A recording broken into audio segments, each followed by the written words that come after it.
Now we are going to talk about insertional inactivation in a very short lesson, and we are going to know how this particular method of insertional inactivation works as a selectable marker. You remember what selectable markers were? They were a certain type of recombinant DNA which was inserted, and one could identify the recombinants and non-recombinants in the given case of organisms or cells that were in consideration. Also, when we talked about PBR322, that was a plasmid which acted as a vector.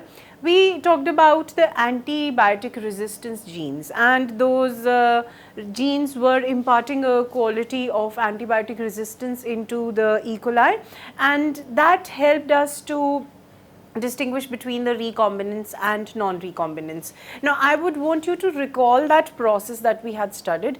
Over there, it needed simultaneous plating on different culture plates, and that was a cumbersome process. Now, with advancement in this particular field of rDNA technology, there was a method known as insertional inactivation that came into usage, and it has been very well exploited since then. What this insertional inactivation is, that you put some recombinant DNA and inactivate a given gene which would show some or other activity, and that activity is surpassed. Okay. Now, what I have said, I will let you know. We have the method of using a chromogenic substrate. Chromo word is for color. Now, when you use chromogenic substrate to identify whether a recombinant or non-recombinant is there, this chromogenic substrate would be put in the culture, and those cells which would take up the color, they would be considered as non-recombinants, and those which do not take up the color would be considered as recombinants. Now, what it means, supposedly you have a culture plate, and in that you have this chromogenic substrate, some sort of dye, and in case the colonies which have color, now you have such colonies which are showing color and such colonies which do not show color.